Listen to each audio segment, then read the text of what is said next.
Hi everyone, and welcome to another episode of the Product Coalition European Tour London series, where today I'm very excited to be joined by my good friend James Woodley. Welcome, James. Hello, thank you for having me. Pleasure. This tour and every single podcast episode is dedicated to raising awareness and support for the bushfire-affected communities and wildlife in Australia. If you enjoy this episode, please show your support for these amazing causes by visiting bushfire.productcoalition.com, or to learn more about the European tour, visit tour.productcoalition.com. Now, I'm visiting 5 cities across Europe to interview over 50 product leaders to gain insights, knowledge and experience to share with you, the Product Coalition global community. If you've just discovered the Product Coalition, welcome. We're a global product community with over 500,000 readers, 6,000 Slack members, and thousands of podcast listeners. Head to platform.product coalition to find out more. Now, I need to give a big thank you to some brands and individuals that have already supported the fundraiser that I'm up and running with here. First up is UserPilot. UserPilot is a code-free user onboarding and adoption tool designed especially for product management teams. UserPilot helps to increase conversion, user retention rates, and reduce churn by guiding new users to their first aha moment with interactive walkthroughs, contextual product tours, and onboarding checklists. It allows product managers to build fully customizable, behavior-triggered in-app experiences with a simple visual editor. Go to userpilot.com to book your demo and grab a free trial. Shobit Chug is the intentional product manager.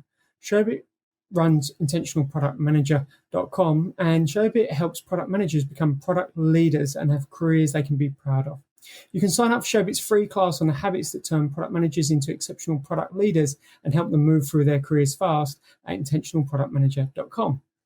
Product-led teams like Mixpanel and Flexport know that the best time to capture engagement is when a user is already inside the product.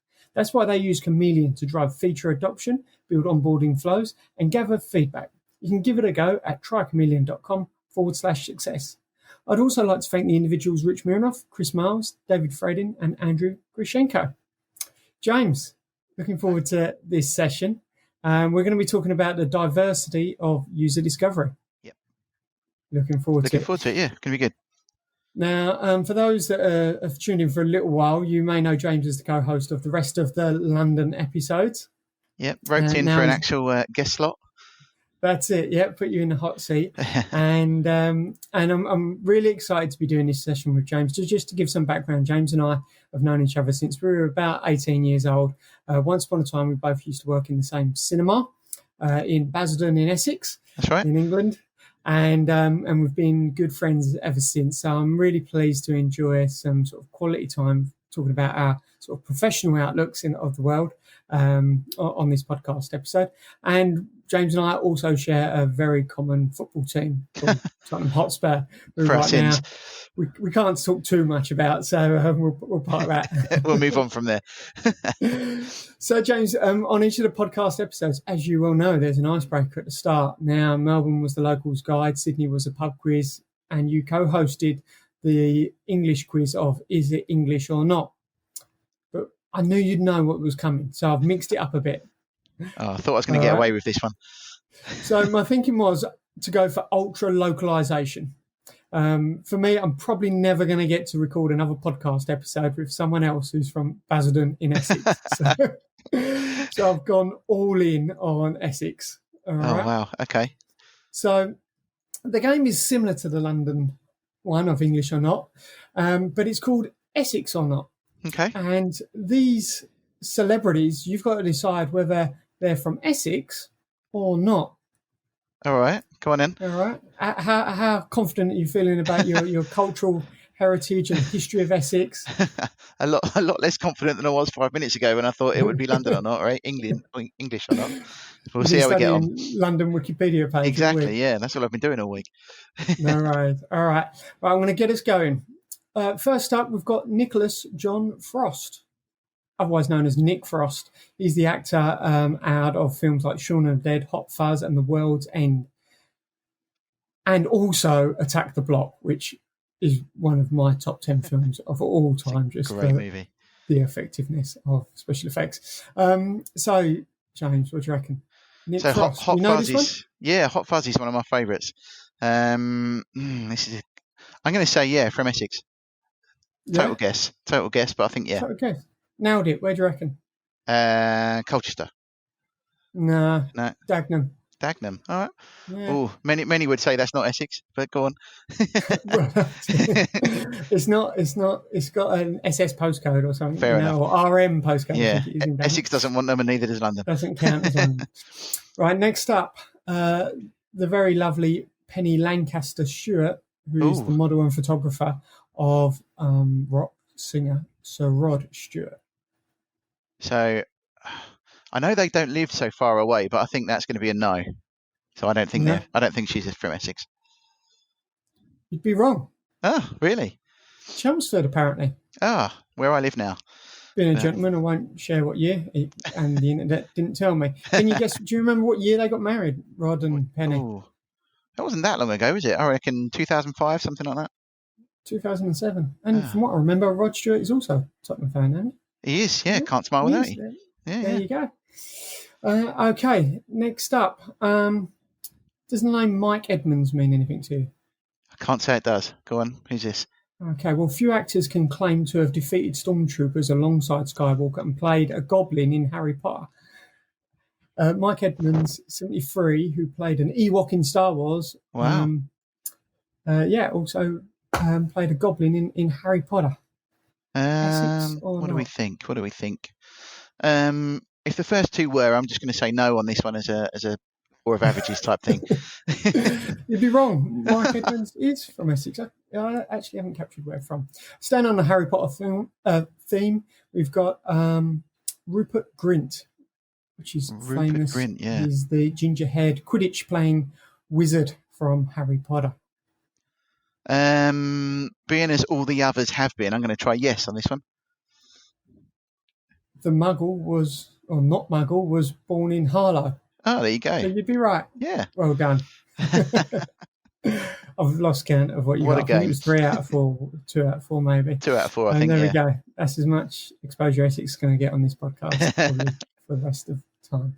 All right, let's get stuck into the today's episode, James. We're going to be talking about the diversity or including diversity in user discovery. Do you mind giving a bit of background about yourself first, James, your career history, etc.? Sure. So I'm an engineer by trade, or developer, whatever way you want to call it.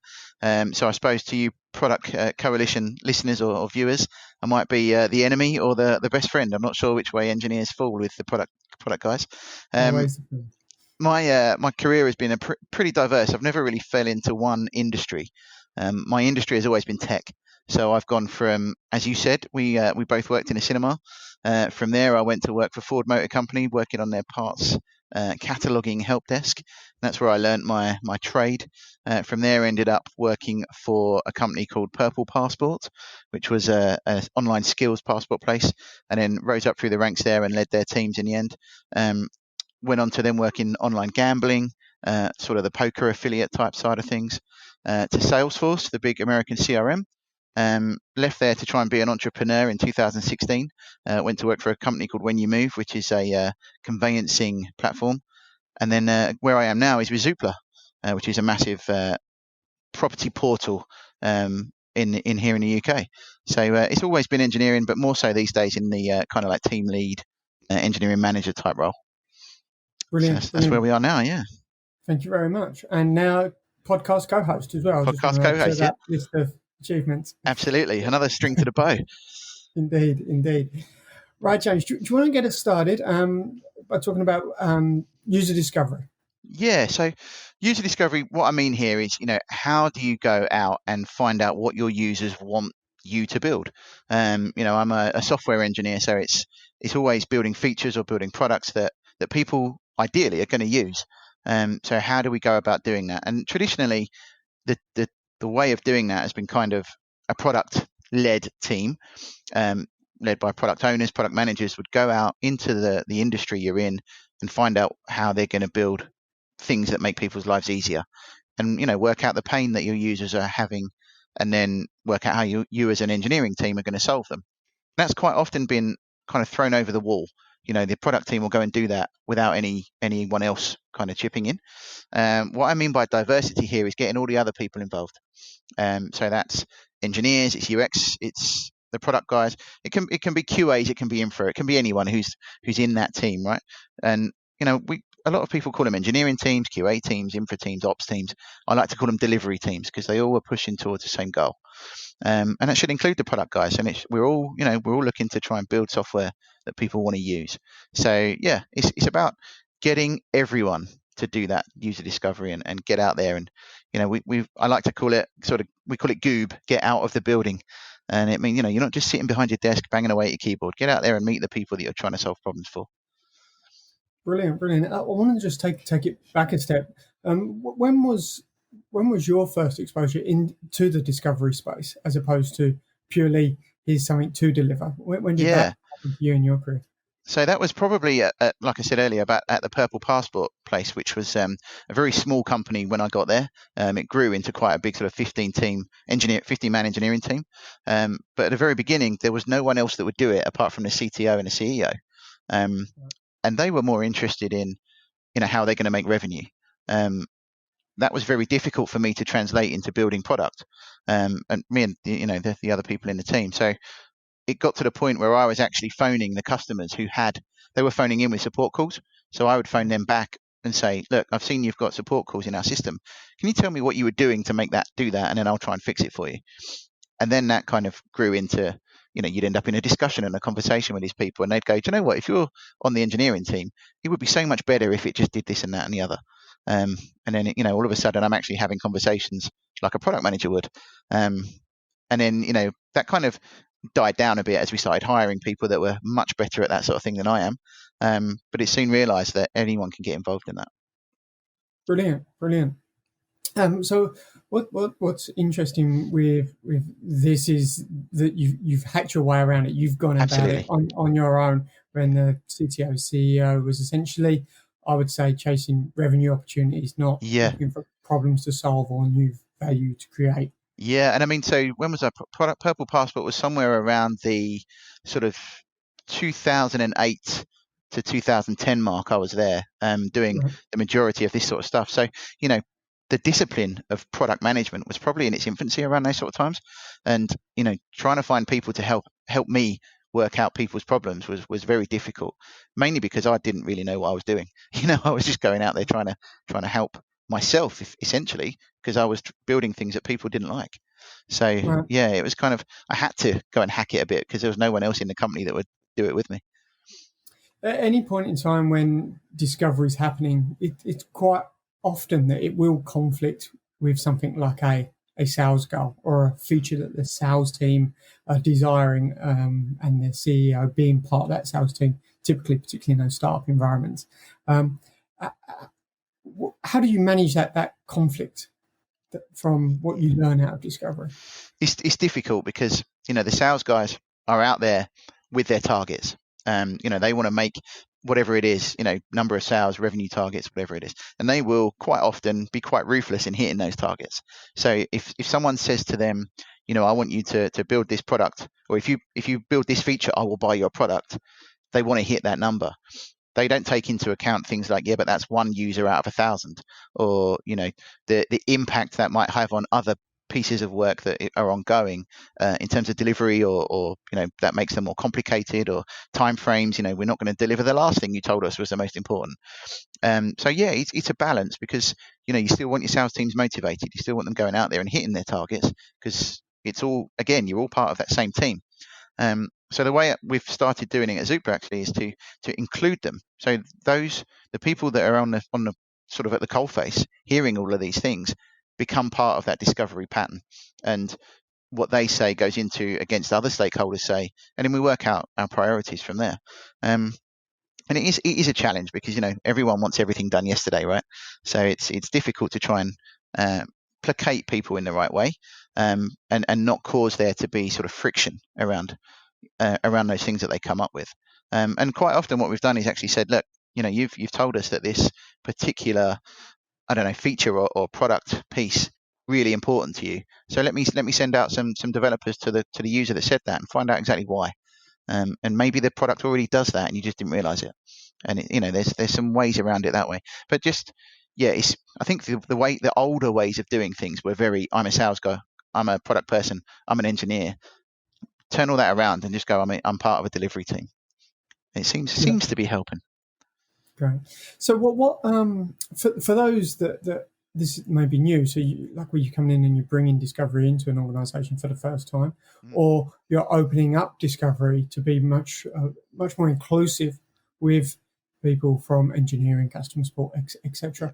What are some of the cultural challenges with that? Because it's a new concept, possibly for many. Yep. It may be engineers have never sat in front of customers before, maybe in their career. Absolutely. What have you seen work and not work in that space? Yeah, I mean, so one of the biggest problems is kind of apathy is one way of putting it. And by that, I mean, engineers like to write code and QAs like to test and ops people like servers. And, they don't want to get in front of their customers, mainly because they never have and they never thought they might have to. So it's getting that first hurdle of saying, right, I'm going to see this customer, come with me. I'm going to take away the nervousness around it and say, you haven't got to say anything, just sit in the room with us and listen to what our customers are saying. You never know, it might open your eyes a bit, that kind of thing. So I've taken some people out with me like that and literally just said, look, just sit in the side of the room, don't say a thing. We'll introduce you at the beginning, say hello, and that's the end of your involvement. Just listen. And that's really helped because all of a sudden they come out of that, it's not a long, hour-long meeting going, oh, wow, I never knew that people were having that kind of trouble. Or it's great to hear that people love our product. It's both sides of the coin. Trying to, just get them out of their comfort zone a little bit is the hardest part. And then, we're all people. People are social animals. As soon as you get in a room with people, you start talking, and it brings them out of the shell. And then the next time they actually want to do it, and they saw the value, and all of a sudden they're loving their product, or they're realizing it's not fitting in the way they thought it was, and then they start taking ownership of it, and the discovery becomes part of the, let's say, sprint building as well, and you end up bringing in some tech debt stuff to it, or some other, you have an opinion about that feature being built rather than just cracking away at the code because you were told to do it. It really drives that kind of involvement and engagement in the whole process.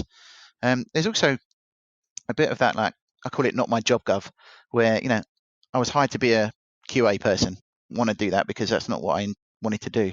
So it's the whole, how do you get them involved, how do you get them engaged, and you don't want to just dictate it because people start resenting you then, and they need to be involved. And look, if I had my way, everybody would do these sessions, but sometimes you just have to accept someone's personality just doesn't fit it. So let them do things their own way, as long as they're being engaged in the process.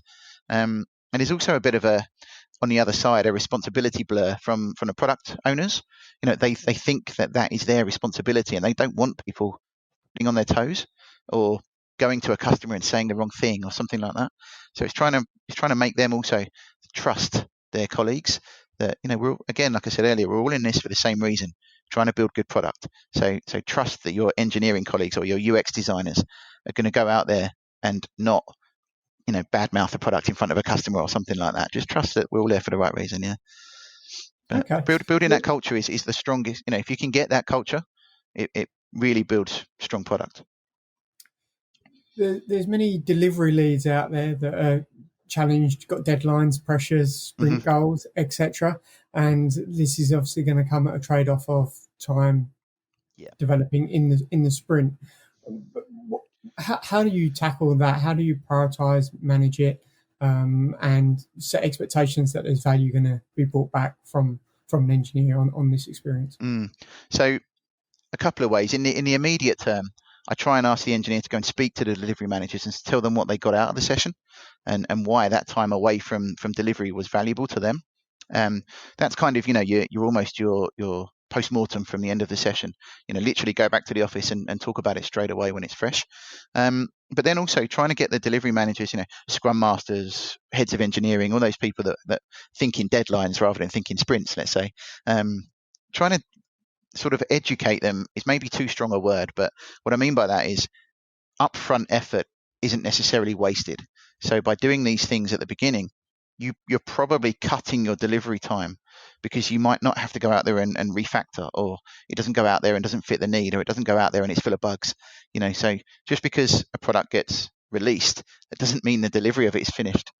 And if you can reduce that tail time of bug fixing or whatever it might be by having this session up front, you might deliver at the same time, but you deliver a more successful product.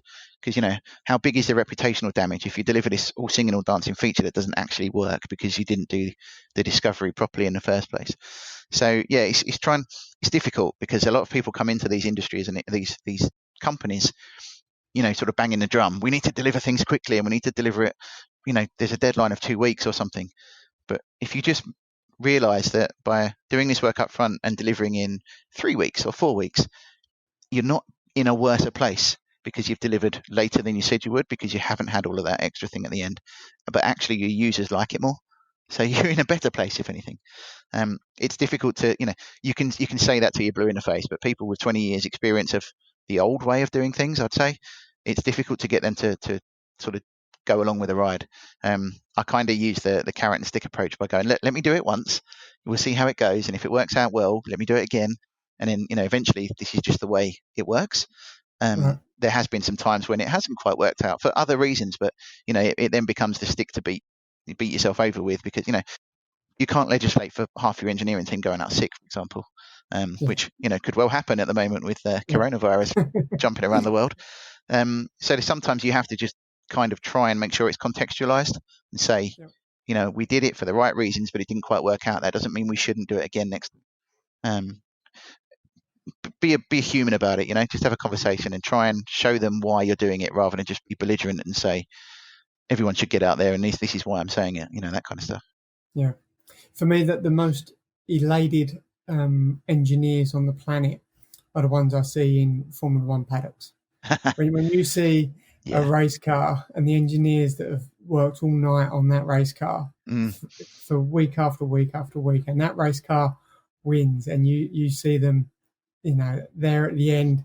I don't know what role the product manager is in this, but when you see what they've engineered and the achievements it's engineered, and then you see them in amongst the fans when at the end of a Formula One race, the look and the emotion of what they're achieving, being close to the fans, being close to the driver, being close to the product that they've worked so hard to. It's always a standout example of engineering happiness. That's a fantastic analogy as well, because you get almost that immediate dopamine response of a job well done, from start to finish. We don't all get that in our engineering careers, unfortunately. I'd love to see it happen in an hour and a half's race one day, but no, to get to that point of seeing the fruits of your labors kind of thing, it really does. And the things you can do for your company by driving those practices, staff turnover is reduced because people actually enjoy working there and all that kind of thing. It's all drives into a cultural thing that I've come to realize over my career, that engineering isn't just about writing code. Definitely. Yeah. Definitely. James, when you talk about user discovery, there's obviously the qualitative side, so sitting in front of customers, interviews, etc., and exposing the context and the environment that customers using the product in. What about on the quant side? What about data and digging around in data? What's your thoughts on that?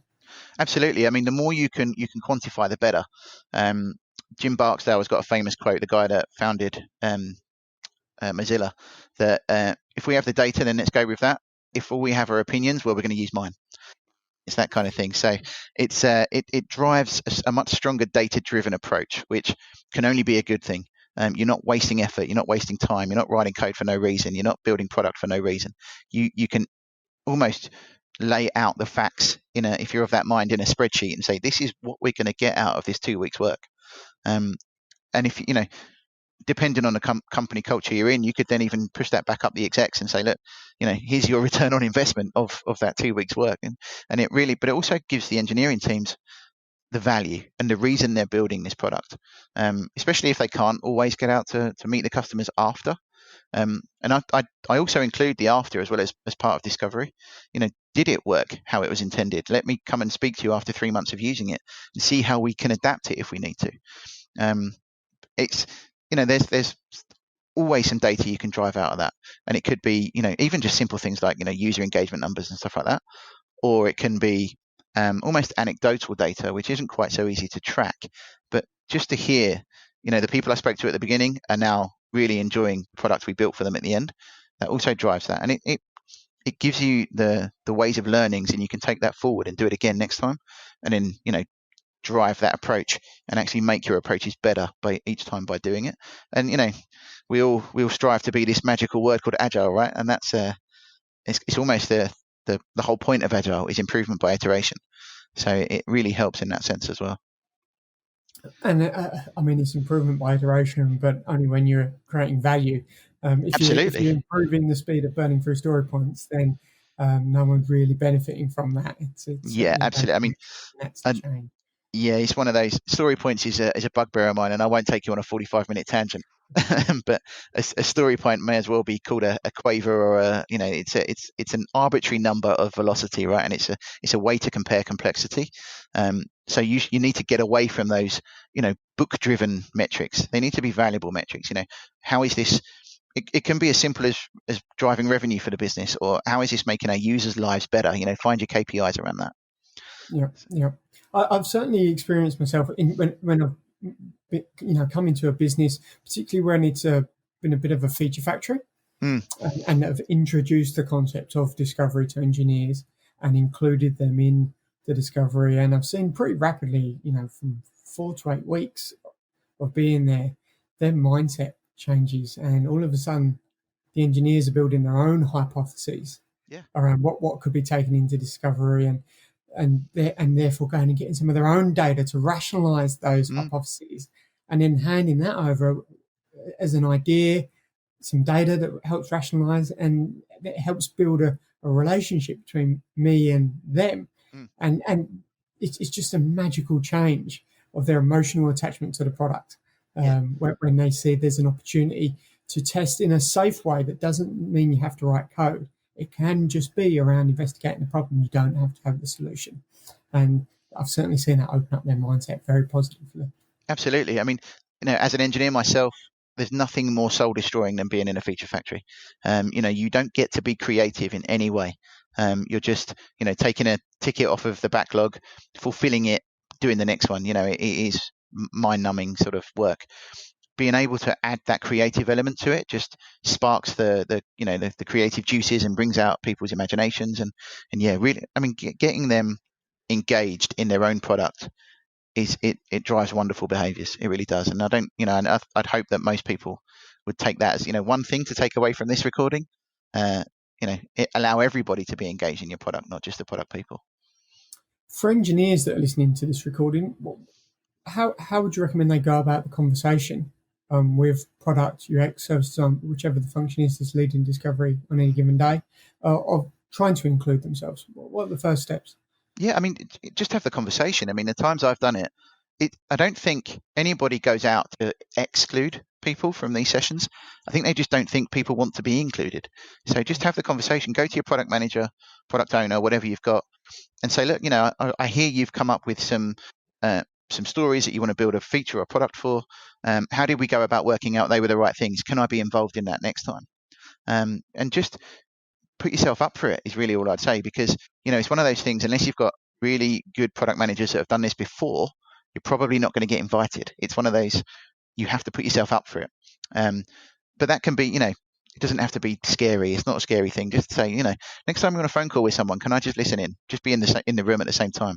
Next time you're visiting one of the customers, can I just come along and, you can introduce me and say that I'm an engineer, and maybe normally people go, oh, really? Great. Can I tell you all the things that I'd love for you to build for me? And it's just, be all of these things. I always say, be human, have the conversation, put yourself up for it. And, you'll be surprised at how many people will jump at the chance to take you along. They want help. Everyone wants help in life. People will always take more hands if they can get it. The other benefit I want to talk about as well that I've seen from bringing engineers through discovery with me is really when I've run inception sessions at the start of a sprint, or bringing a new feature in to talk to the whole engineering team, and we sort of have an inception over maybe anywhere from 2 to 4 hours to a full day, depending on the complexity. And what I've really enjoyed is in an inception with the engineer or QA, whoever it may be, who's been along, that people probably don't expect to ever hear from. Yeah. And in that inception, because they've been brought along on that journey, they want to talk about the problem, the customer, all of the solutions that were talked about in the session, and they start advocating for the process and all of the options that are on the table far ahead of before the sprint, well far ahead before the sprint happens. And that makes it such a more beautiful Inception workshop. Exactly. It makes it more rounded as well, because everyone's had their say and everyone's got an opinion, and they can put forward, multiple solutions to a problem and work out, the right one. I wouldn't say the best one, because sometimes the right one is not necessarily the best solution, but it gets you to market quicker or something like that.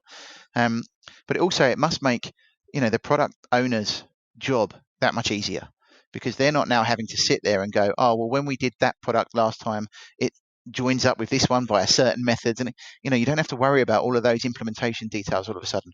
You can come up with the idea and then allow the group to come up with the solutions. Yes, it must, I think it must make everyone's life and jobs more enjoyable. Yeah, because they've given it headspace and they emotionally enjoyed the experience. I've seen them walk in with, predetermining what questions they're going to get or that they would have asked if infrastructure or security is in the room. And like, look, for you guys, this is what I've seen, and this is what you should think about. And even walking in with some pre-written user stories, this is the type of value creation from a story perspective I think we're going to need to go along. And from a product manager perspective, wow, that's an engaged employee. Additionally, I've also found when I've been one-to-one in user interviews with an engineer, it's a great bonding experience when you debrief. So when the customer leaves the room and you're talking about what the customer said, and then the engineer shares something really personal, they might say, oh, yeah, I'm actually in the same situation as that guy or girl. And you go, oh, really? All right, tell me more about that. And you have this personal experience, this little mini personal journey with the person. I mean, from my side, many opportunities to do that in the workplace on a one-to-one basis. Especially not in a professional world we're in now, where it is all about team collaboration and everything. I find that sometimes that one-to-one space. I mean, for my direct reports, I always make sure we have one-to-one space to allow that bonding. You really need to know someone on a human level to be able to work with them really well. What you were saying there is spot on. You also get it. I've had it with my product manager at the moment when we've done some discovery, that the most bonding you get done is on the train on the way to or from the meeting. It's that kind of thing, and it just because it puts you together, and then and also it gives you that chance to get to know them on a human level, and then you work with them much better, and then you go into your next discovery session as a team rather than as an engineer and a product manager, and then you might drive some better insights out of it because you're on the same page. It's and there's a sense of achievement that you did that interview together, and then sometimes you get a bit of a weird customer. Yeah, you have a bit of a joke about that guy. You remember that when we did that interview? So there's definitely some soft benefits that, to your point, that you open with, aren't in any of the rule books. Yeah, absolutely. Around this stuff, no one talks about that. Yeah. Brilliant. I've really enjoyed chatting through, James. Me too. Really good. Thanks for having me. Like I said earlier. Reconnect, to talk through, to put Essex on the map just a little bit. Unfortunately, not particularly product related, but we did it. Thank you so much for sharing. And for all of you listening, thank you very much for listening into this podcast episode. If you enjoyed this or any of the European Tour podcast episodes, please remember that they're all dedicated to raising awareness and funds for the bushfire affected communities of Australia. You can head over to bushfire.productcoalition.com if you'd like to support those causes over there.